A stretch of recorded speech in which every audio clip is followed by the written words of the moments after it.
Hey, fellow YouTubers and artisans. We've had our fun the last couple of videos, entertaining and everything else. But all things aside, taxidermy is a business, as any artist knows, and anything that they do.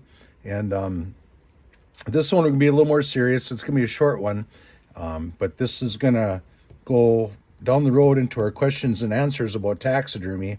And giggles and shits aside, this is kind of on a serious note.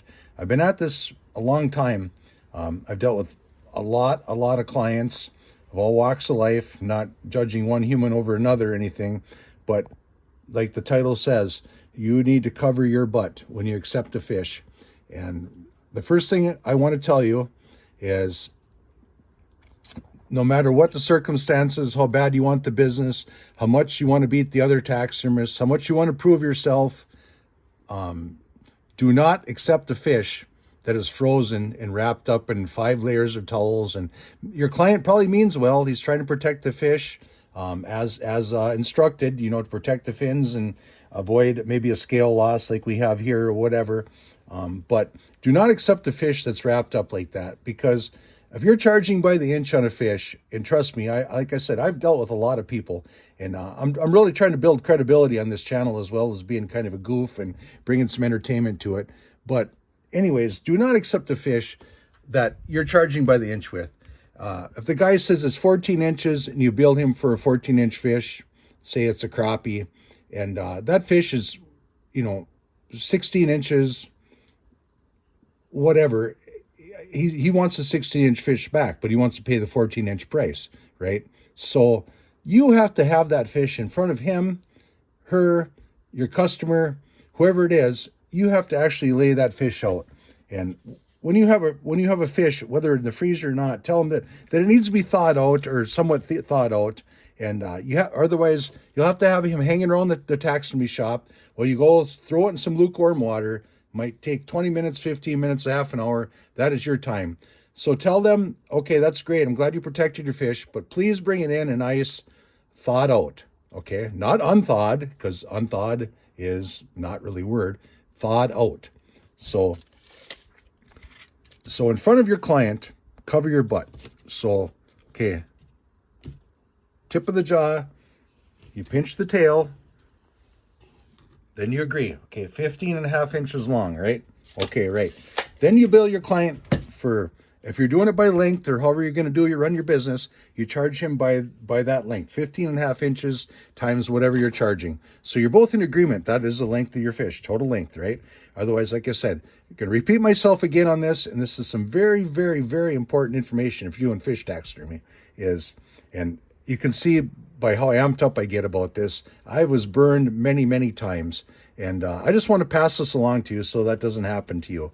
So, it says 15.5 inches long. So when the customer gets it back, he can't put that tape measure on there and go, well, this is this and this is that. Okay, the other thing they have to understand when you're doing fish taxidermy, okay, I want a left turn with a curve to it, whether it's the tail up, the tail down, or whatever. Okay? Now check this out.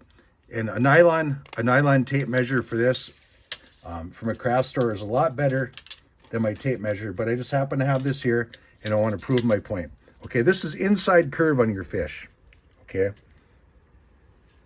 you start there, you curve your fish. Look at that. I got 14.5 inches now.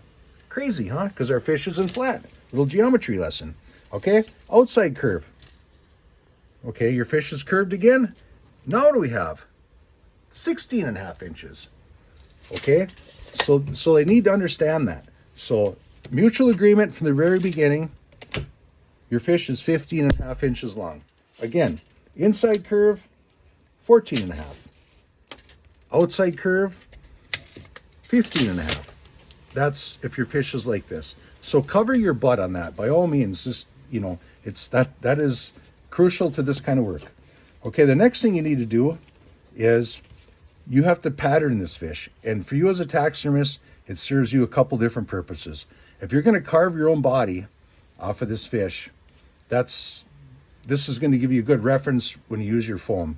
And also it's going to cover your butt at the end. So if your customer comes back when you're all done with this and goes, geez, now this is a smaller fish. If it's a 28, 30-inch walleye, huge difference. A 40, 42, 44-inch pike, big difference. But on a fish like this, yeah, probably no one's going to squawk about the girth.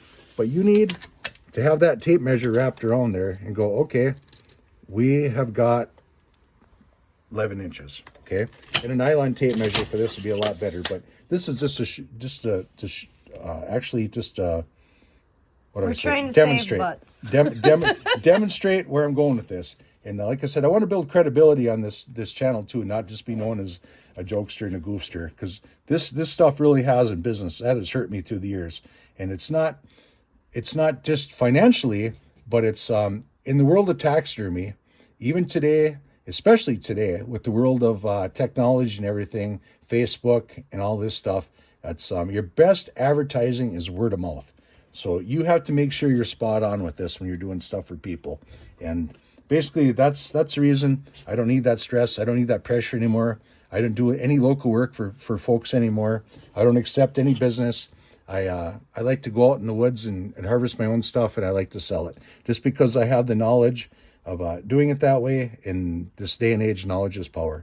But for you people that are starting out, I'm sure that's the people that are watching my videos now, unless you're going to be one of those cyber stalking goofballs out there, but whatever, each to own, whatever. So anyways, what I have here is a grease pencil, okay? And you really have to have one of these. I've had these two grease pencils forever, probably for 20, 30 years. The lead in these lasts forever. And it's Listo leads, made in the USA, is replacements for these. But I think I've had the same two on these for years and years and years. And what you want to do is you want to pattern your fish. Okay, we're going to do it on cardboard, and then we're going to do it on wax paper. Actually, not wax paper, that's freezer paper. But so, okay, so you want to curve a little bit of a tail up, right? Okay, let's do that. And this is another reason we're just going to cover our butts, okay? So you want to give them a little bit of a belly there. You want to come around the top, follow the flow of the fish. Of course, you don't want to go against the fins. You're going to get stuck, and you're going to make more damage. This caudal fin back here is your secondary dorsal. Caudal's down here. But anyways, you're going to get an outline of your fish, okay? And what you want to do right there is you want to mark your spots, just like that. That's right across here, okay, right at the end of the meat. That's what you want to do. And again, this fish is 15.5 inches long, right? Okay, so what we're going to do now, we're going to lift this up a little bit, and you want to see where the end of the gill cover is right there, and your gill cover plate is, okay? So we're going to mark that right there. Okay, and now we're gonna do this with this fish. We're gonna put this aside for a second. Right there.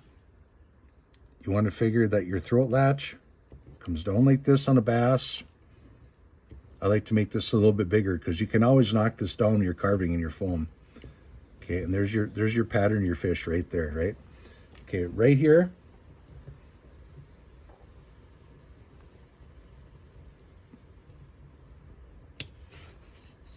That's your pattern for your fish right there.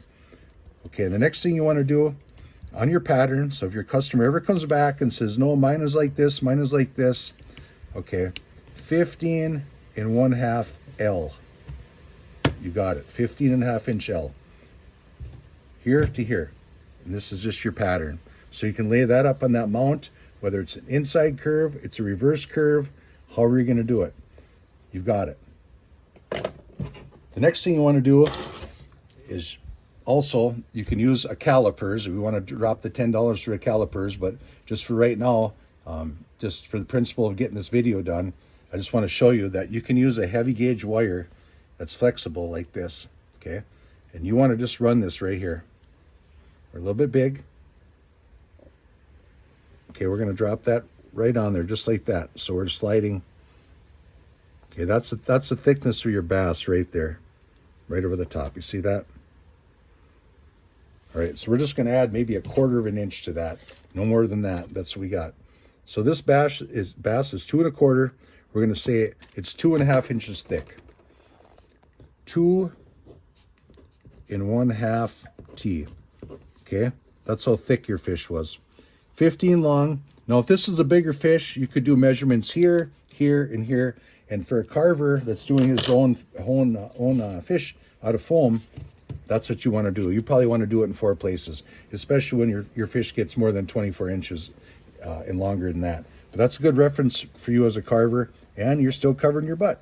Okay, the last thing you want to do is, like I said, we went around this fish, and I said we had, what, 10½, 11 as a girth? Okay, so I know on the back your seam isn't going to be tight on this fish if we're going to do a left turn. So we're just going to, anybody that you do work for, they always want something a little bit bigger for bragging rights back, right? So we're going to put this down as an 11 girth. All right, and then what you do, what I like to do, on anything that's girth related, I circle it. And that's it. You've got your butt covered. You got the total length of your fish. You got how thick it was through the middle, about right here, right where I wrote it. And the thickest part of your fish was 11 inches. Now, if the fish is more than 24 inches long, I'd recommend doing that in multiple places. But at least you've got yourself covered. So then what you want to do is obviously